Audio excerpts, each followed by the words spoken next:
Welcome, everybody, to the Weaponized Body Podcast. My name is Dr. Ryan Hewitt. I'm your host, and as always, bringing you a topic in performance, health, and recovery when it comes to your movement, mindset, and metabolic health.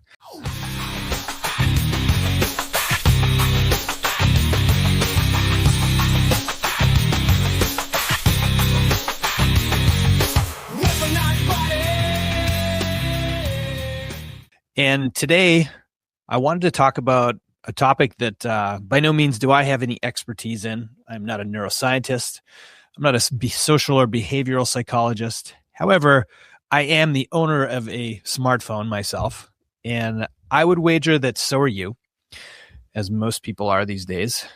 And what I want to talk about today is how this cell phone usage, the modern smartphone, is not a neutral tool, especially for adolescents. And I want to talk about this because of the conversations that I have on a weekly basis with parents who struggle with children and even themselves with like chronic social media, cell phone interruption, and just like smartphone use in general. And what I'm seeing a lot these days when we go out for dinner, when we're out in public, even in my office, I see these children like under the age of 15, that they're handed devices that are signaling constant interruptions with notifications, hijacking their attention with variable rewards. Teens I hear are on their cell phone in the evening, like in bed, doom scrolling and screwing up their sleep. And even like there's strong concern with like exposure to like adult content, bullying, social comparison, drama, and all that kind of stuff. So, and I do believe there's even countries that are starting to ban social media for adolescents. I know Meta has created like teen accounts and whatnot for this reason. So I want you to make sure that you understand that like, it's not just like keeping up with the times to make sure that we're starting to get concerned with this. You have to understand that like this is a psychological experiment, right, especially on children that are not fully developed brains without your consent. And before you think like, well, relax, it's just screen time, it's just cell phone usage, everyone's got one. Like this episode, I'm going to talk, it's not demonizing tech here. So it's just, I want to bring awareness to how it's designed and how it affects your nervous system and why adolescents are uniquely vulnerable to the effects of cell phone use. So let's hit that first. So why are adolescents like uniquely vulnerable to this? So their brain is still in training and it's still beginning to wire up. And, they say like your brain is not fully formed until your frontal lobes are not fully formed until you're in your early 20s. So your brain is in this amazing developmental time in your first 2 decades. And this is when you start to forge things like impulse control, emotional regulation, the ability to pay attention, reward sensitivity, like social acceptance and rejection. And like adolescents are especially reactive to things like peer feedback and social evaluation. So that's what like these social apps are starting to amplify. And if you start pairing like these developmental things with devices, these devices are engineered around things like novelty, like social validation with likes and shares, endless scrolling entertainment and notifications. So this is like what I call a perfect storm of a developing brain with an engineered attention trap. And this is why this is not like a niche issue. This is like stuff that the Surgeon General talks about, the CDC, the FDA, and like they're concluding that like cell phone use is not a safe environment for a developing brain. So let's talk about like specifics when it comes to that. Like first of all, notifications, like these attention grabs. It's one of the most overlooked mechanisms of harm, I believe. It isn't information, right? It's not like, hey, I'm getting valuable information every time my phone dings or, I get a notification badge.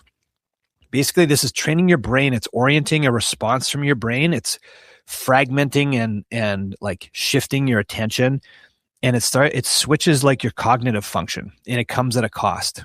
Okay, so the smartphone notifications, like, they're disrupting cognitive control and attention. What does that look like? Like, the inability to have cognitive control and attention. Well, ADD, ADHD, anxiety, all these like runaway trains of mental emotional issues that seem rampant in general, but also in adolescence right now. So like, if you're like, here's what it looks like symptomatically. Things start to take way longer. Like, homework takes like 2 hours instead of 45 minutes. Okay. Like, reading comprehension starts to drop because you can't sit there and pay attention and start to process and understand what you're reading. You get frustrated very easily. So your frustration tolerance starts to decrease. Kids start to feel busy all day, but they're actually accomplishing less. And here's the deal. Anxiety starts to rise because the brain learns, like, I'm never caught up. I'm always busy, but I can never get shit done. So like, it's training a baseline state of like, what did I miss? Who texted me? What are they saying? Why didn't they like my post? So it's like, it's just a recipe for this like neurological dysregulation. Now, when it comes to dopamine, because this is like the thing we hear about, is this dopamine reward system when it comes to smartphones, and that like compulsive checking. So like, the phone, or your smartphone, is basically like a variable reward machine. So sometimes you get like a fun, happy message. Sometimes you get nothing, neutral, and sometimes you get drama. Sometimes you get like a fun dopamine hit. Sometimes you get like a social rejection, and it loops you into like this maybe next time loop. And it's just like what I call a pocket slot machine. So it's the same addictive like expectation of why people sit at those slot machines. Like, I'll put in another $1, maybe next time, cha-ching. Oh, I'll put in another $1, maybe next time. Oh yeah, I won, cha-ching. And you sit there for hours and hours and hours hoping for the next hit. And like, it's not just the time spent doing this with like mindless scrolling and compulsive, just like nonsense, but it's a pattern. And like, research is showing that this like addictive compulsive pattern, like, it starts to interfere with life, just as addictions do. It tracks with worse mental health outcomes. And it had like, people report this feeling of they like can't stop, and they get irritable when the phone's removed. They start sneaking it at night. They panic when they don't have it. And so this is like a warning sign that this is no longer a casual use issue. This is like a behavioral loop that has to be broken. The effects of like anxiety, depression, and mental health stuff, like, the phone isn't single-handedly responsible for those things, I don't believe, with this mental health youth crisis. But here's the thing. You cannot ignore the power of how much the smartphone is driving those things. And this is where like research, again, such as like CDC or Surgeon General reports, they report like poor mental health indicators among like high school students that use the phone a lot, like persistent sadness, hopelessness, even suicidality. And like, it calls out a concern with the youth mental health impacts. And it like there's alarm sounding already for like trying to mitigate the risks of this. And like, practical recommendations right now, including like making sure we're protecting sleep, limiting interference with physical activity time, and like real world social interaction, like real world, like face-to-face interaction with like social situations. So like, here's the warning signs. Like, if cell phone use is starting to affect your sleep, this doesn't just go for adolescents, this goes for adults as well. But if it starts to fuck up your sleep, if it's starting to fuck up your focus time you need to dedicate to like movement and exercise, if it's replacing face-to-face interactive time, if you find yourself mindlessly on the phone every time you're bored, which actually research shows that your brain needs boredom in order to shift into like creative modes. And here's the thing that goes on, not that isn't talked about enough. The social comparative stress from social media that it starts to bring on, and then like being exposed to like bullying and drama. So like, don't act surprised if like anxiety and mood problems show up if these things are happening with your child or even with yourself. Now, there's a couple of things that I've seen that are sort of lesser known, like physical and developmental issues. Everyone talks about like mental health, but like the under discussed problem, number one, is like sleep disruption. This is like a wrecking ball through your life. Not to mention it does lend itself to mental health problems, but like screen use at bedtime is strongly associated with worse sleep outcomes. Shocker. You know, you don't need research to prove that to you, but you can definitely go on, any research website and find articles connecting poor sleep outcomes with more cell phone use. It affects not just like sleep duration, but quality. There's also ties to like the blue light effects of brain chemistry. So not just the distractive patterns, but also the effects of, the blue light patterns late at night and how it screws up the cascade of hormones and neurotransmitters that have to do their thing in order for you to get restful sleep. And here's what happens when you start screwing up your sleep. You get irritable, you get anxious, you get depressed, you have poor impulse control, you get appetite dysregulation, and your academic performance suffers. Shocker, right? Here's another one that's not talked about a lot is like vision or myopia risk. Okay. I spent a lot of time outside as a kid, in nature.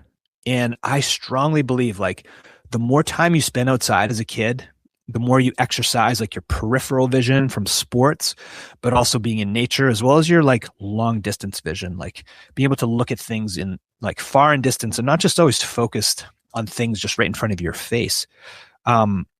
Like when you're not exercising those abilities, of course, if you don't use it, you lose it. And there is research that shows that like dose response association between digital screen time and the odds of you having myopia, which is nearsightedness, without like even just 1 to 4 hours a day of like screen time. Musculoskeletal strain. So as a chiropractor, this is one I talk a lot about with my clients is like text neck, right? Hand and wrist problems from being on the fucking cell phone. You don't even need a fancy study to really understand how this just destroys your posture. Like prolonged postures and positions in that forward flexion, it creates upper and lower cross syndrome issues, which what that means is you start to get things that they start to they get not necessarily, they do feel tight, right? So by the way, tight muscles are not strong muscles, right? So they start to facilitate is what it's called. So muscles start to shorten in length in your flexors, right? So in your pecs and in the flexors of your neck, in the front of your shoulders, and even in the lower body if you're sitting all the time, in your hip flexors. What happens is the chronic positional shortness of these muscles, they create facilitation, in other words, tight muscle. And that is a sign of weakness, actually. And there's effects on the backside of your extensors, which those are chronically lengthened. So if your head is craned forward and your neck is forward, you're going to be constantly at length in your extensors in your neck, your suboccipitals, those are jammed up and crammed, but also like in your middle back, in your rhomboids, as well as your middle traps, and in the lower body, of course, like in your core. All kinds of detrimental postural musculoskeletal strain problems. So what this feels like, of course, is like pain and tension and neck and upper back issues, headaches, lower back pain, even in, I'm seeing this in adolescents, man. It's crazy. Here's another one that isn't talked about a lot, but is kind of a no-brainer, is the driving risk. And this goes for adults also. Like driving while texting or responding to the phone notifications is just driving distracted. It's a very high risk activities. And I think we underestimate the danger of that. So, of course, we'll come up. I'm going to end this with not all bad news. I'm going to go over some strategies of what we can apply to our lives to use this technology intelligently with lower risk. So let's get into that, like how to minimize the damage without living like Amish. It's funny. My family and I, we actually, we got a lake house this past summer, which was one of our dreams. And there's an Amish community just right outside our town, which is fantastic because they've got the best vegetables and grass-fed meats, and they're beautiful people, just like very friendly.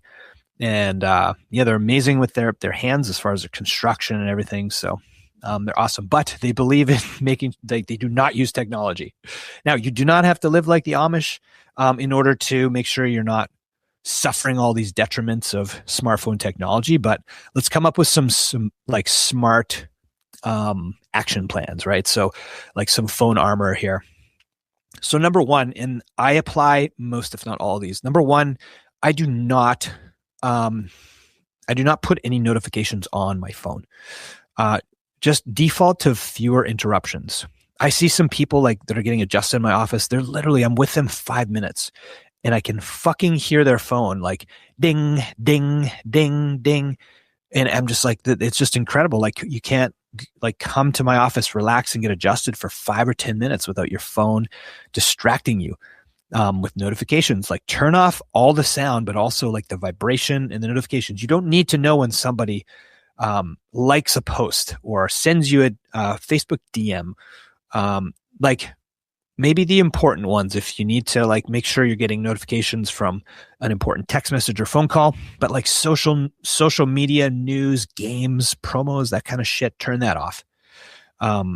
So just the important stuff, just that just fragments your attention all day long. Number two, try to get into a schedule of having windows that you check your phone. This one's very difficult. So my hard and fast rule is I do my best to not look at my phone within the first 45 minutes of waking up. This is my sacred time where I try not to be distracted by, whether it's blue light or distraction from my phone, or the busyness of the day already. Try to like not check your phone as long as possible in the morning. And then after that, try to have windows where you allow yourself to check your phone. Okay. Whether that's at breaks at work or at school, after work or after school, and then maybe a little bit, a couple hours before bedtime, and then shut it down. This restores your control. Okay. And it basically the phone is then being used by you and you're not being used by the phone. Okay. And this dovetails into having a hard sleep boundary. So phones are out of the bedroom or on a charger, like across the room, not beside your bedside. Okay. And the screens are off 60 minutes before bed. Like if you need to start with 30 minutes, by all means, but like 1 hour before bed, no notifications, no checking emails, no checking texts, any of that shit. Shut it down. There's nothing important that's happening after 8 p.m. on your phone. Sleep should be your number one priority. Okay. Bedtime screen behaviors are linked to worse sleep outcomes. Shocker. And here's something that I preach from the mountaintops and I talk about on my podcast often is building real dopamine in your hits in your life every day. So especially like this is something that I know is a huge priority as a father, teaching my daughter to make sure we build like healthy reward systems. Okay. Don't let things like phone use hijack that. So number one is like, get your kid into sports, get them to physically exercise their body, whether it's just like walking, lifting weights, playing sports, like having like healthy dopamine reward from hard work physically. Number two, getting natural sunlight, getting outside, even when it's fucking cold outside, just dress for the occasion, get outside. There's so many health benefits for being outside. We don't need to talk about that. But I can tell you that sitting under artificial light, breathing recycled air, sitting on your ass most of the day is not good for you. Shocker. You sprinkle in a little extra cell phone use, while you're doing those things, just amplifies the problem. Have real friendships and real interactive conversations with people, right? Don't default to phone conversations on text message or DMs. Even talking to people on the phone is not the same as talking to people, looking them in the eye face to face. Okay. This is one thing that COVID really, we saw the effects of this on how it affected, especially children during COVID. There's so many social problems now because children were set back because of this problem, because of not having that natural interactive activity together face to face with one another. And then lastly would be like skill building, like hobbies, music, coloring, cooking, whatever creative outlet you have that's not like consuming. This is my rule: create more than you consume. It's like giving it's giving your brain a refresh every day, like a reward system that isn't like, just likes and likes and like funny videos. So social media training wheels. Here's my advice. Again, I'm not a behavioral psychologist. I'm not a neurologist. But I do understand, the detriments of how this can affect, especially an adolescent.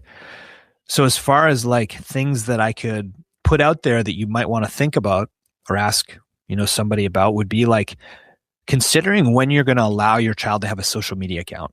At what age is that appropriate? I'm going to try to like let that go as long as possible for my child.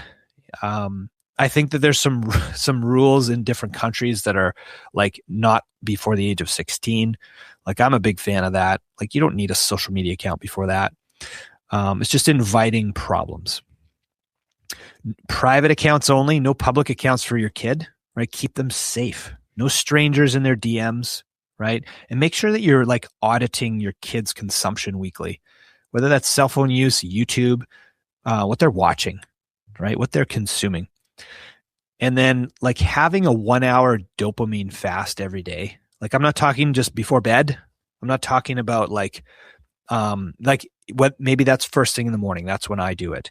Maybe there's like a window in the day where you're like, I don't check my phone between like 3 to 4 p.m.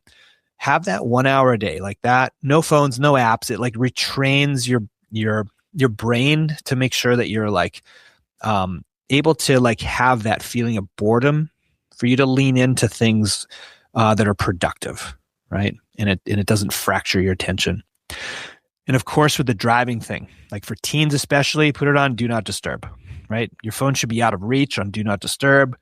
Like set your navigation, your music before you take off. So much safer that way.